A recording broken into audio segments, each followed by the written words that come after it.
Pemberantasan korupsi kan komitmen besarnya Presiden. Salah satu perang besar yang dicanangkan Presiden kan pemberantasan korupsi. Jadi pemberantasan korupsi pasti jalan terus tanpa pandang bulu.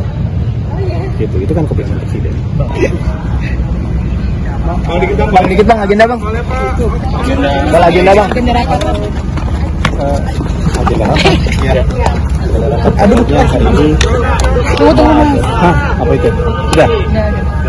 Agenda rapat hari ini katanya membahas tentang Koperasi Desa Merah Putih.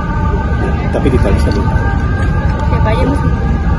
Menteri yang datang, nanti kalian tahu kan banyak yang lewat di sini kan? Yang mau dibahas apa? Belum tahu. Nanti saya akan berundang nanti ikut aja. Tadi ada Bulog, pertanian juga akan datang juga nggak? Mungkin ya. Itu soal apa ya? Soal distribusi apa ya? Saya belum Hasil tahu. tani gitu ke Kopdes gitu ya? Saya belum bisa bilang sekarang. Kalau nanti habis rapat terbatas mungkin kita bisa cerita. Bang, kalau yang pick up Kopdes itu juga akan dibahas juga bang. Tiap Kopdes Yang mobil pick up itu loh bang. Oh, saya belum tahu. Kita lihat nanti ya. Gitu. Sedikit boleh berkomentar tentang penegakan hukum yang dilakukan sekarang ini, pemberantasan korupsi, melibatkan kepolisian dan sahabat dari hasil pandangan sekarang. Pemberantasan korupsi kan komitmen besarnya Presiden. Salah satu perang besar yang dicanangkan Presiden kan pemberantasan korupsi.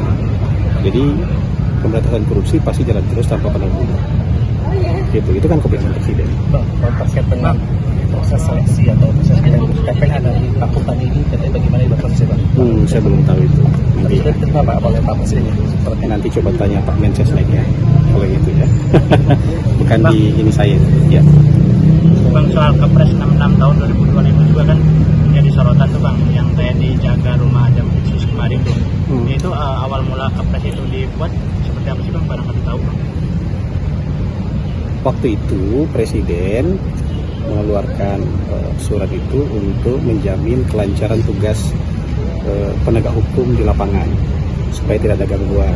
Jadi untuk penegakan hukum di lapangan ya didampingi oleh TNI Polri. Jadi dua waktu itu ya, ada didampinginya oleh TNI Polri. Jadi itu untuk untuk melancarkan dan menjaga penegakan hukum di lapangan supaya tidak ada gangguan. Kira-kira itu. Tapi kan Udah dulu ya, syukur rapat dulu ya. Nanti habis rapat kita gitu ya. Ya, makasih ya. Tadi sebagai Jampisus baru dan mengkonfirmasi Mas apakah Ini langsung Pak Prabowo sudah menerima usulan tersebut, Mas Pras? baik, secara resmi dapat kami laporkan bahwa sekarang tanggal berapa ini?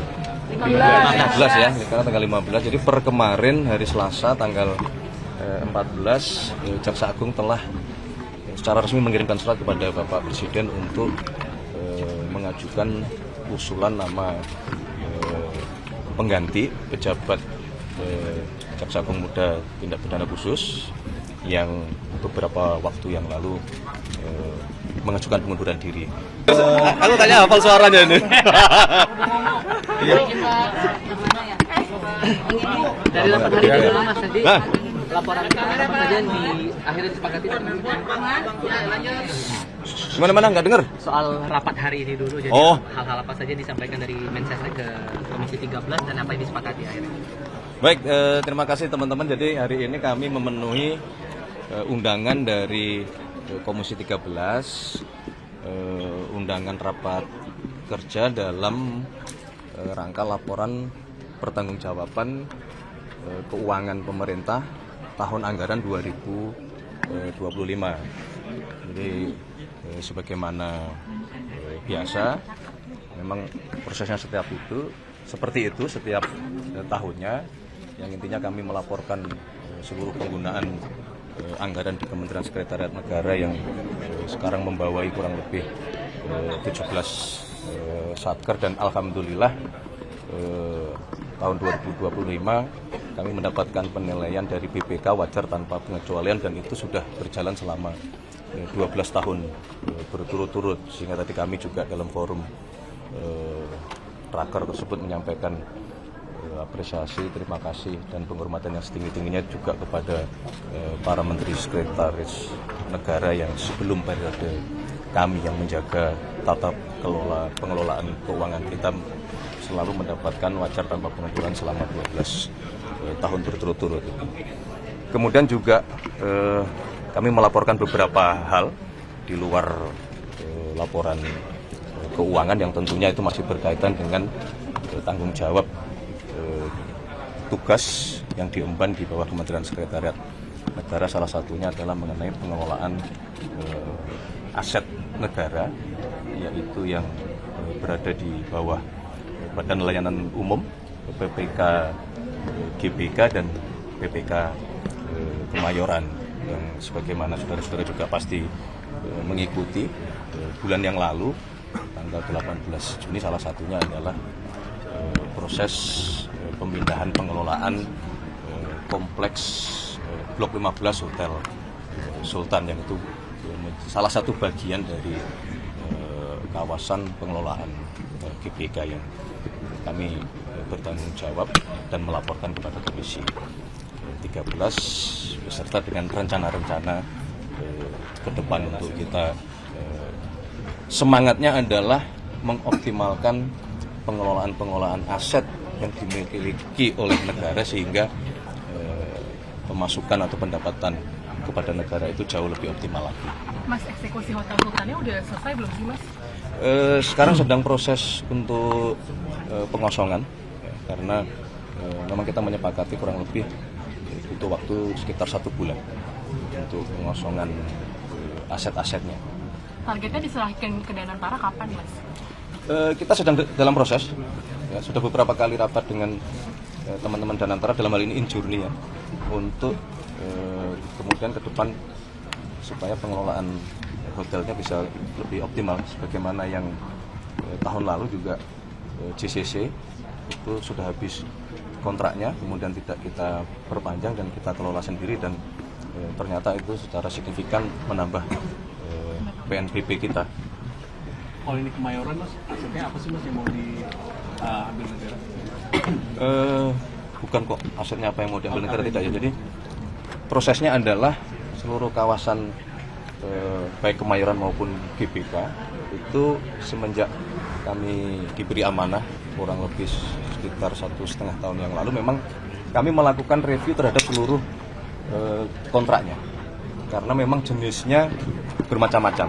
Jadi seperti biar lebih mudah ya, seperti kompleks GBK itu setidaknya terbagi menjadi 3 zona, yaitu peruntukan untuk pemerintahan, kantor-kantor pemerintahan termasuk gedung DPR MPR ini. Kemudian ada zona untuk olahraga, kegiatan-kegiatan olahraga, dan ada zona yang untuk komersil. Jadi masing-masing kondisinya berbeda-beda, sehingga itu kita review, kita melakukan audit dan mempelajari satu persatu per per kontrak. Ada yang sudah diberikan hak kelola tapi tidak ada kegiatan sama sekali, jenis yang seperti itu. Ada yang diberi hak kelola tapi kita merasa cukup kecil ini bagi hasil yang didapat oleh negara. Nah, itu yang sedang kami lakukan baik di kompleks GBK maupun kompleks Kemayoran. Mas Pras, bisa dikonfirmasi Mas untuk Jaksa Agung mengusulkan nama Pak Kun tadi sebagai Jampisus baru, dan mengkonfirmasi Mas apakah ini langsung Pak Prabowo sudah menerima usulan tersebut, Mas Pras? Baik, secara resmi dapat kami laporkan bahwa sekarang tanggal berapa ini? 15 ya, sekarang tanggal 15. Jadi per kemarin hari Selasa tanggal 14 Jaksa Agung telah secara resmi mengirimkan surat kepada Bapak Presiden untuk mengajukan usulan nama pengganti pejabat Jaksa Agung Muda Tindak Pidana Khusus yang beberapa waktu yang lalu mengajukan pengunduran diri, dan kami mohon waktu untuk memprosesnya karena memang ada mekanisme istilahnya adalah TPA ya. Jadi nanti ada tim penilai akhir yang memang selama ini mekanismenya demikian. Ini karena suratnya baru masuk kemarin, kami mohon waktu, mungkin hari ini akan segera kita tindak lanjuti apa yang diusulkan oleh Jaksa Agung. Dan betul namanya Pak Kun tadi, Dan betul namanya Pak Kun tadi, Pak. Kepala Badan Pemulihan Aset itu betul? Hah? Betul namanya Pak Kun tadi yang diusulkan Jaksa Agung? Ya kalau berdasarkan suratnya ya. Selain Pak Kun tadi ada kayak wakil Jaksa Agung juga diusulkan juga ya Pak? Ada, tapi mohon maaf kami tidak hafal satu persatu baik nama maupun jabatannya. Tapi nanti pada waktunya kalau hasilnya sudah diputuskan pasti akan kami sampaikan kepada teman-teman media dan kepada masyarakat. Berarti kepresnya kapan Mas? Kepresnya? Ya nunggu tadi proses tadi. Ya, insya Allah nanti mungkin ini termasuk salah satu yang kita butuh percepatan dibanding dengan proses-proses yang lainnya kan gitu. Pekan ini bisa Mas? Hah? Pekan ini kepresnya bisa ditandatangani? Insya Allah. Mas mau main cepat selesai Mas. Dalam pemanggilan untuk pembahasan ekonomi apa, Pak Lut dan yang lainnya? Bukan dipanggil ya, jadi kan memang secara rutin Bapak Presiden mendapatkan laporan dari berbagai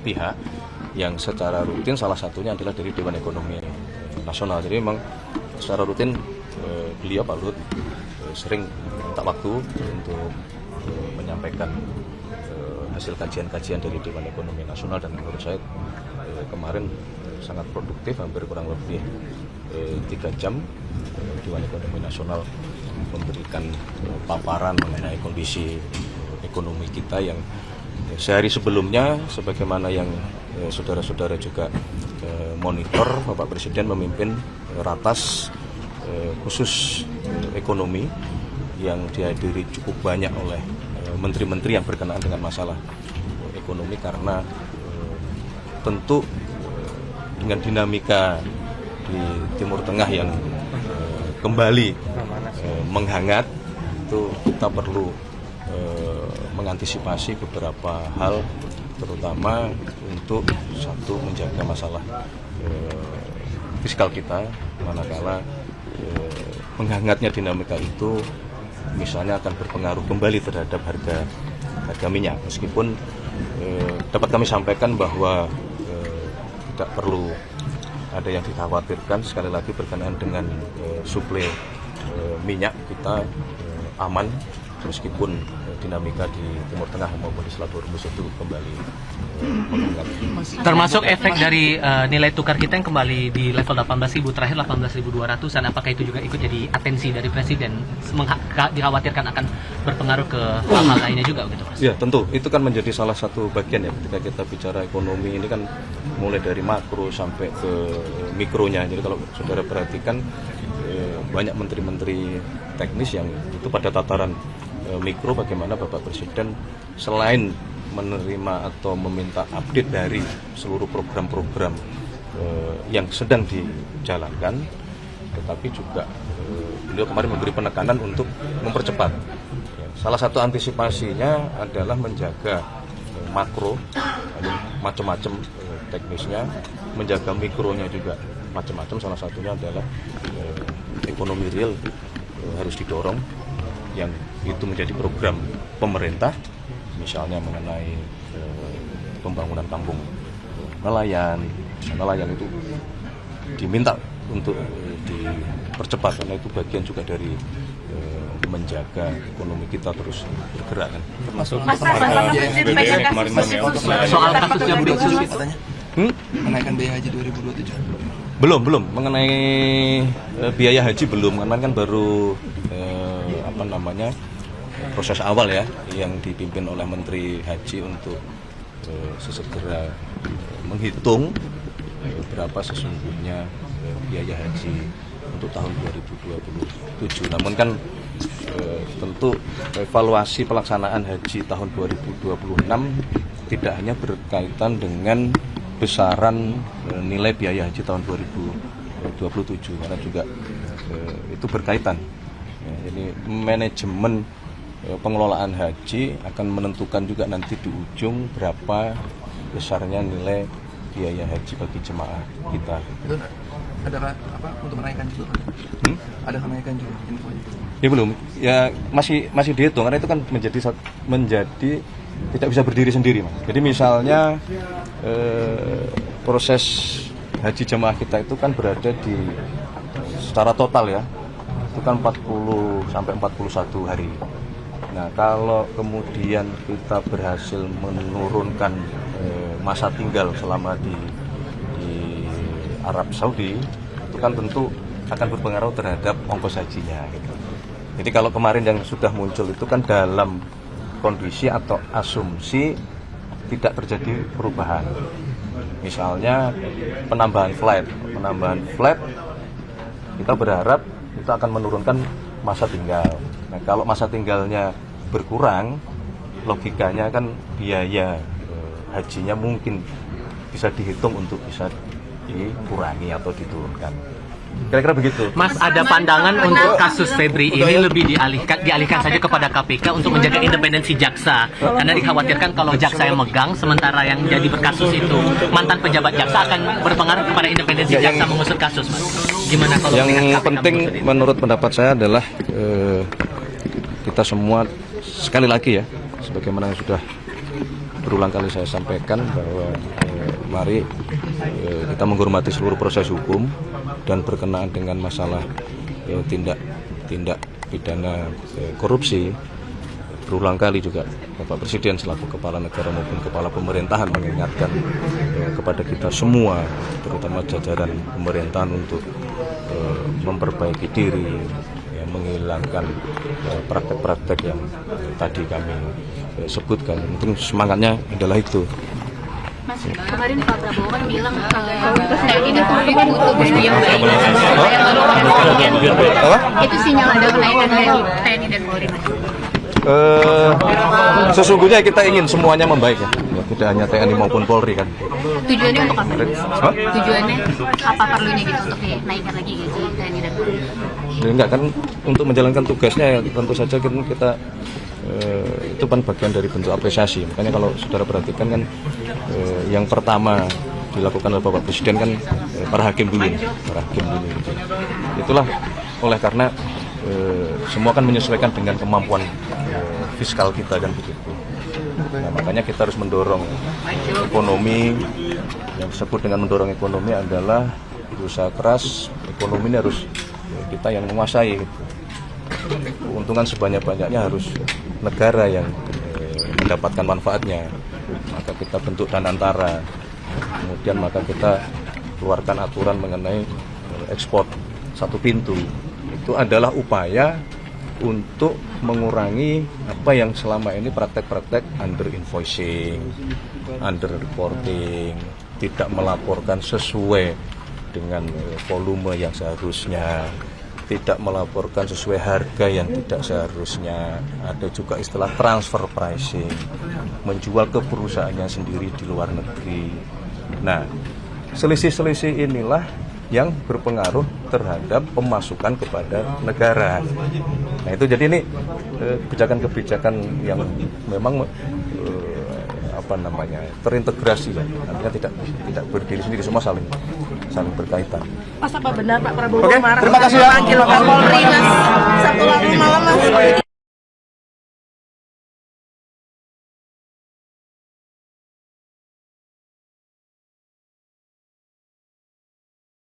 Subscribe, share, like, and comment. Subscribe, share, like, and comment. Subscribe, share, like, and comment. Subscribe, share, like, and comment. Subscribe, share, like, and comment.